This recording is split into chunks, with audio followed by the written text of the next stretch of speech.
Naranasan mo na ba yung pakiramdam na yon? Dulo ng isang mahabang araw? Tinitingnan mo yung to-do list mo, tapos parang parang mas humaba pa siya kaysa nung umaga. At sa gitna ng pagod, may bumubulong lang sa isip mo, para saan ba talaga tong lahat na to? May saysay ba tong pagod ko? Yan yung tanong na madalas hindi natin sinasabi ng malakas pero laging nandun. Para sa ating pagsisikap ngayon, mayroon tayong mga sinuring materyales, isang malalim na pag-aaral tungkol sa kung paano natin sinusukat ang tagumpay. Pero teka, hindi ito tungkol sa mga usual na bagay, kita, posisyon o kasikatan. Ang misyon natin ngayon ay suriin ang isang medyo radical na ideya. Paano kung ang tunay na tagumpay ay sinusukat pala sa isang paraang, kumbaga, pangwalang hanggan? Ating bubuklatin kung ano ang ibig sabihin niyan sa praktikal na paraan para sa'yo sa araw-araw mong buhay. At alam mo, mahalaga yung sinabi mong practical kasi ang ideyang ito ay hindi dapat maging dagdag na pressure. Isa itong imbitasyon, isang paanyaya na tingnan natin yung mga desisyon at ambisyon natin gamit ang isang bagong lente. Kasi ang mga materyales na ito ay naglalatag ng isang matinding kontrast, di ba? Sa isang banda, andyan yung mga tagumpay na pinapalakpakan ng mundo. Sa kabilang banda, may mga bagay na may halaga sa tinatawag nitong eternity. Ang pag-uusapan natin ngayon ay kung paano mag-navigate sa tensyon na yan at kung paano ka makakapag-build ng isang bagay na hindi lang impressive, kundi tunay na magtatagal.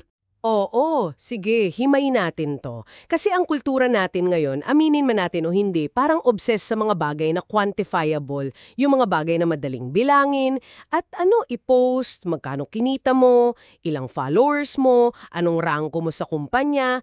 May isang quote sa source na tumatak talaga sa akin, "We're trained to chase what fades." Sinasanay daw tayo, habulin yung mga bagay na panandaliang lang, yung kumukupas. Exactly. At ang nakakatakot na katotohanan na binabanggit dito ay posible palang manalo ka sa lahat ng laro ng mundo. Top performer ka, mataas ang sahod, sikat ka, pero sa huli, talo ka pa rin sa kung ano talaga ang pinakamahalaga. Yun yung pakiramdam ng kabawalan, yung emptiness kahit na all-time high lahat ng metrics mo. Oo, yun. Yung parang nanalo ka sa karera, pero pagdating mo sa finish line, na-realize mo na mali pala yung tinakbo mong karera.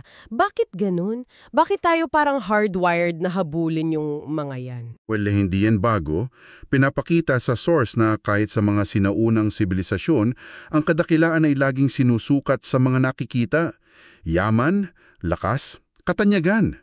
Natural sa tao na hanapin yung tangible proof of success, no? Pero ang paulit-ulit na tema sa banal na kasulatan ay isang radikal na pagbabaliktad nito. Classic example, nung pipiliin na ng Diyos ang susunod na hari ng Israel, lahat ng matatangkad at matitipunong anak ni Jesse, inisnab niya.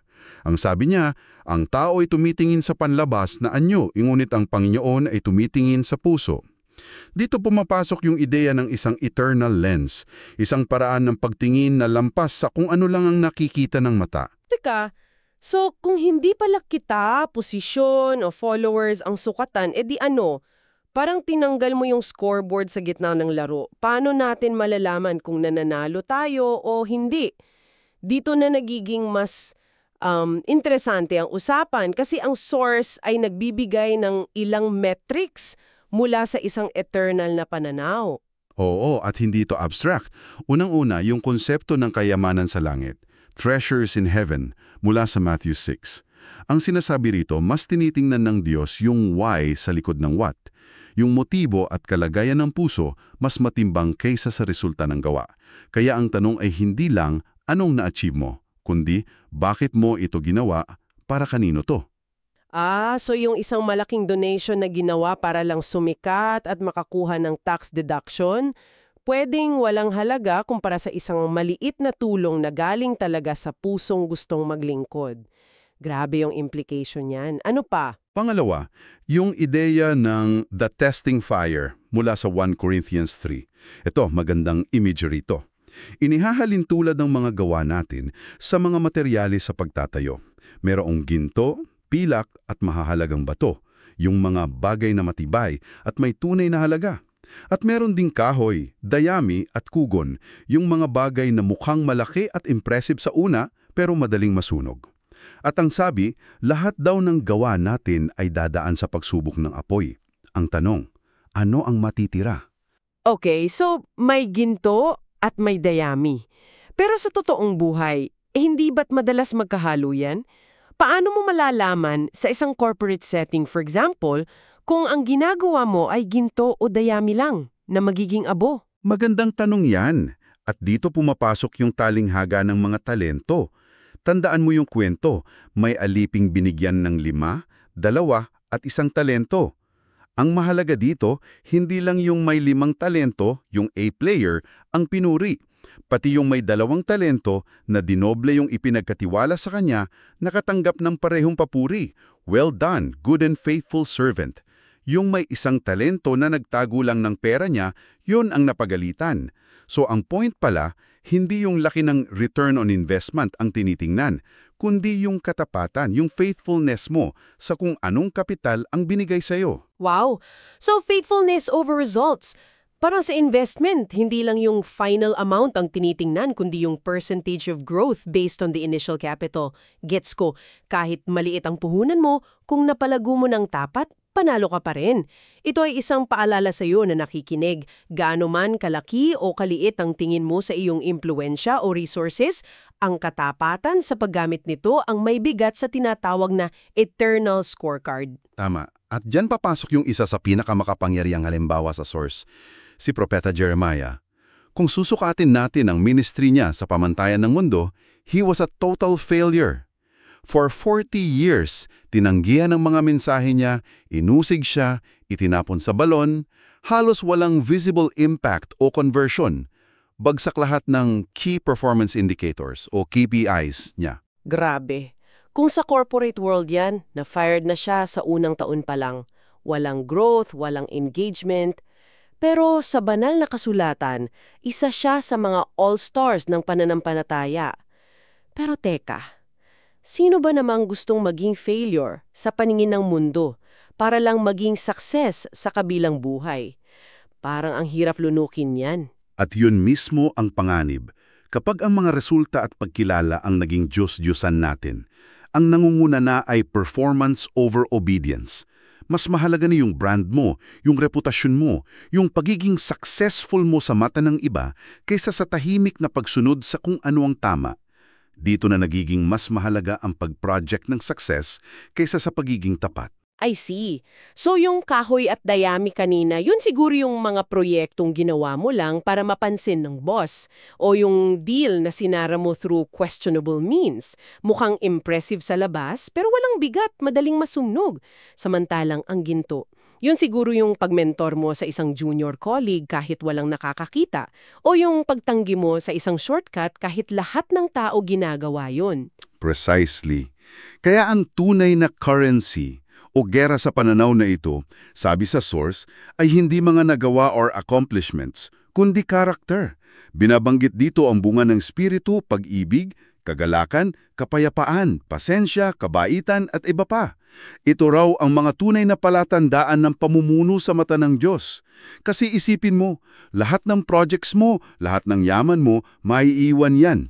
Ang taning madadala mo ay kung sino ka. Ang pundasyon ng lahat ng magtatagal ay ang paghuhubog sa kung sino ka, hindi lang sa kung ano ang ginagawa mo. Okay, I get the what and the why. Pero ang laging tanong dyan ay yung how. Kung ako yung listener ngayon, papasok ako sa trabaho bukas. Paano ko isasalin itong malalaking ideya sa mga desisyon ko sa Martes ng umaga? Paano ito nagiging practical? Dito na tayo sa application part. Nag-aalok ang source ng isang napaka-practical na tool, yung ang Kingdom Decision Framework. Isipin mo ito bilang isang filter o checklist bago ka gumawa ng isang mahalagang desisyon, personal man o professional. 6 na gabay na tanong ito. Okay, sige. Parang checklist. Gusto ko yan. Ano yung una? Unang tanong, nagbibigay parangal ba ito sa Diyos? Medyo abstract yan. Paano mo malalaman kung yes ang sagot dyan? Lalo na kung ang decision mo ay, sabihin nating, kung tatanggapin mo ba yung job offer sa kabilang kumpanya na mas mataas ang sahod pero mas demanding? Dito napapasok yung ibang tanong. Pangalawa, naaayon ba ito sa banal na kasulatan? May tinatapakan ka bang prinsipyo? Pangatlo, sinasalamin ba nito ang mga eternal values na pinag-usapan natin tulad ng paglilingkod at katapatan? Pangapat, at ito ang mahirap, naglilingkod ba ito sa iba ng may sakripisyo? Yung bagong trabaho ba, mas makakapaglingkod ka ba sa pamilya mo, sa community mo, o para lang sa sarili mong gain? At yung dala mo pang tanong, pinapatibay ba nito ang karakter? At nagtataguyod ba ito ng pangmatagalang epekto? Wow! Hindi ito yung typical na pro-con list, no?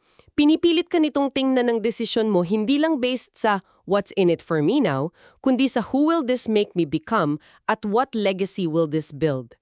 Ito yung filter para unahin ang tama kesa sa madali o popular. At para naman sa iyong pang-araw-araw na gawain, hindi lang sa malalaking desisyon, ipinakilala ng source ang konsepto ng micro-faithfulness. Ito yung kapangyarihan ng maliliit, madalas hindi nakikitang bagay. Yung desisyon na hindi mo i-badmouth yung boss mo, kahit justifiable. Yung paglaan ng 15 minutes para makinig sa problema ng kasama mo, kahit basic ka. Yung pagiging tapat sa maliliit na report. Walang magpo-promote sa'yo para dyan. Pero yan yung micro-faithfulness na naguhubog ng karakter.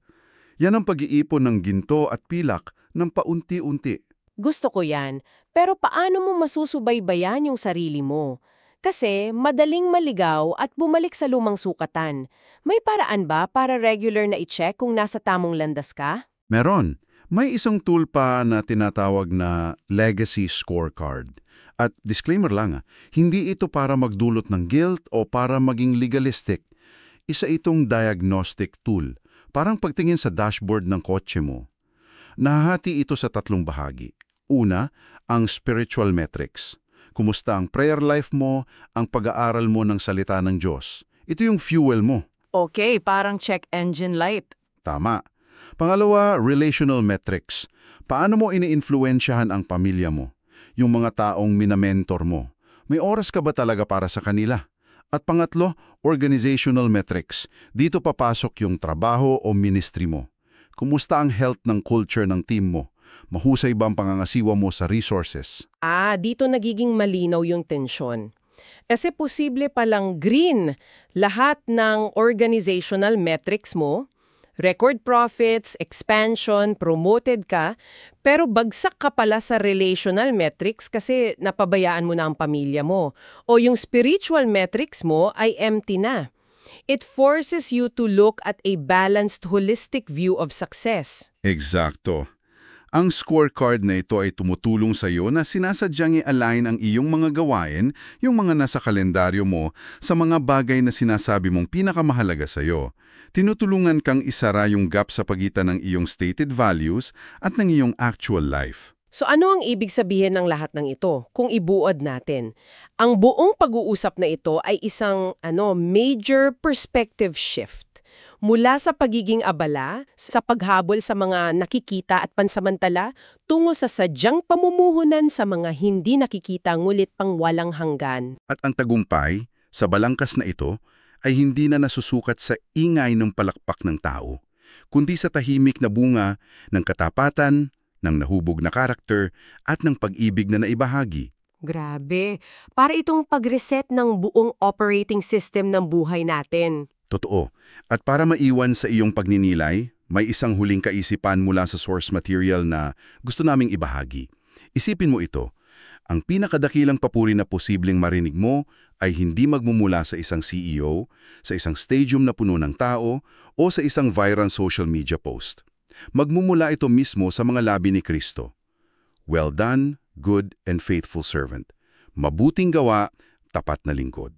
At yan, higit sa lahat ng tropeo at parangal, ang siyang magtatagal magpakailanman. Kaya ang tanong na iiwan namin sa iyo para pag-isipan ay ito. Kung ang ultimate goal mo ay marinig ang mga salitang yan sa araw na iyon, ano ang itinatayo mo ngayon?